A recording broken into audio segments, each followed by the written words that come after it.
Memphis, Memphis, Memphis, Memphis, Memphis, Memphis, Memphis, Memphis, Memphis, Memphis, Memphis, Memphis, Memphis, Memphis, Memphis, Memphis, Memphis, Memphis, Memphis. Nothing but Memphis.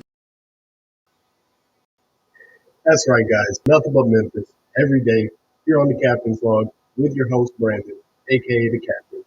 Appreciate you guys tuning in for the second episode of the Captain's Log. A lot of great feedback for episode 1. You guys really made it easy to come back on here and give you episode 2 and keep putting out some content. I got some YouTube shorts rocking. So, as always, hit that subscribe and be tuned in to everything the USFL network's dropping. So, let's get right into it, guys. Last Tuesday, right before the first episode of the Captain's Log, Showboats got our uniforms. So, I was a little let down at first, honestly.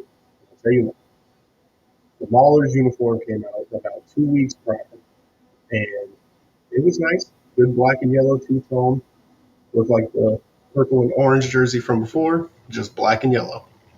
Nice, basic, clean switch. And Showboats come out with their uniform, and it kind of resembles the maulers a little bit. Let me get a little fancy on you. I'm gonna try my producer skills over here for you guys. Check these out. Okay, so initially you're like, oh man, kind of carbon copy a little bit of the Maulers jersey. And at first, I gave my little grade about it, little B minus. It's still my team, still going to love it. I love the blue and yellow color scheme regardless.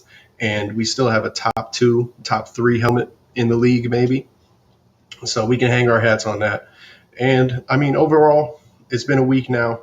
I've seen the jerseys. We've seen them at Media Day with the clips that the social's been posting for us. And once we saw them at the Media Day, honestly, it felt like it looked a lot better. And then after that picture, they dropped this bad boy right here. This is the jersey I love. I love this away jersey right here. The way the helmet goes with the uniform, the little M right there on the shoulder. Absolutely love it. I'm sorry. Back to me. So, overall, good jersey. It seems like the USFL, they'd rather, keep it basic. They'd rather just keep it clean and simple as opposed to maybe trying to do too much and screwing everything up. So, I appreciate it. I like the design. We are the only team with our alternate logo featured on our uniform. So, that's always cool. Make a little history there. And like I said, Media Day happened where the uniforms looked a lot cooler on the guys doing their promos and whatnot. Check this out. They also got replica jerseys for sales. Here's the Showboats replicas. Pretty cool. Obviously, not completely true to the game-worn jerseys, but they do say replica. So, I mean, what are you going to do? They told you it's a replica. So, all in all, it looks good. I like the way they did the numbers right there with the yellow coming up inside. Would have been cool to see that maybe incorporated on the jersey a little bit. I saw a couple people say that, but again, we got our jersey. We're looking good. Dudes are making plays. It's awesome. So, like I said, they had a media day that I touched on there a little bit this weekend. The Memphis hub played host to the Stallions and the Breakers, who came up to do media day and have a scrimmage. So both teams got there, Stallions, Breakers get to Memphis. Everybody does their media day. Looks like everybody had a blast. The social media team was killing it, giving us all kind of cool clips. Todd Haley hit the gritty on him one time. Coolest coach in the USFL or the cursed gritty in the USFL. I don't know. You tell me. TBD. But let's talk about that scrimmage that I've been talking about a little bit. So there weren't too many clips coming out, kind of a little bit hush-hush, if you will, from the league, how they played out this scrimmage. I felt like it could have been like something they almost opened up to the public in Memphis, let some fans, maybe there's a couple New Orleans Breakers fans up in Memphis that would have loved to come out, see some of the guys, meet and greet, shake some hands. Could have done it absolutely free, just like the youth day.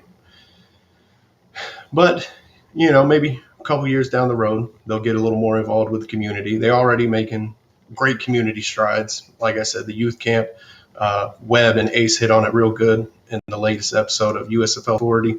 Go check that bad boy out. And this scrimmage between the Boats and the Breakers happened on Saturday. Got a few clips out of there. Saw Troy Warner, free agent signee, making a pick off of Breakers quarterback Davis Cheek. DJ Myers really stole the show. Dude's been all over the socials, making some just highlight reel catches. I've been saying he puts the show in Showtime, and dude's really making a name for himself this camp. Hope to see him make the 50-man roster. And speaking of the 50-man roster, cuts will be coming today on the day I film this, April 2nd it is. So the Showboats will have to get down to 54 players from 58, meaning unfortunately 4 guys that we love and we have probably gotten to know over this off season are going to have to say goodbye. Could even be guys from last year. You never know. So far, we do have Jeff Ajeckum, unfortunately, was going to play safety for the Boats.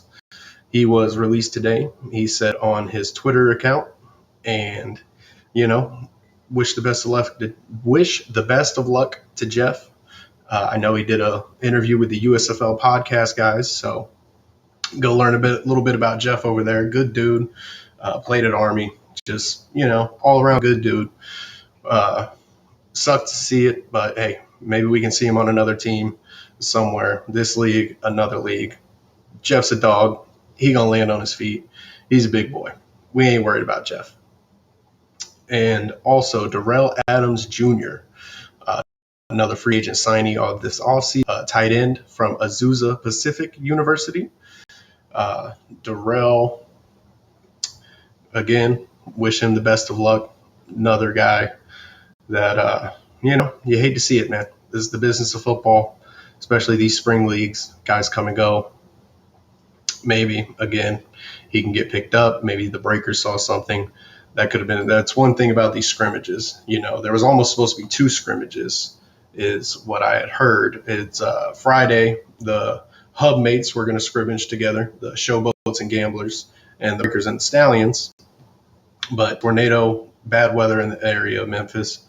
T's and P's to everybody that went through those tornadoes. Absolutely terrible. I hope everybody makes it through that okay. But scrimmages were canceled on Friday. So they only got to do the one scrimmage on Saturday. Gamblers, Stallions, Breakers, Showboats. One last thing about the scrimmage. My sources told me that Showboats, quote unquote, won. It is a scrimmage. We can't put too much stock into it. But for us USFL hungry fans, we're going to put a lot of stock into anything because I'm clinging on to that football. I need that USFL. We've been pounding the streets all off season, getting to know the players, and it's 13 days away from the time I'm recording. I think 10 days away from the time this releases on Team Wednesdays at 3 o'clock. Catch me then. Catch me next week for Team Wednesday at 3 o'clock. And this has been the Captain's Log again, guys. Thank you for showing up. Still trying to give away that Kevontae Turpin jersey hanging up in Ace's closet. He'll tell you about it every single episode. It's in his closet. He wants to give it to you. Just hit subscribe and tell your friends. Hit subscribe with us. We'll get to 1,000. Someone will get it. And let's go. As always, guys, thank you. Everybody come back next week. Go Boats.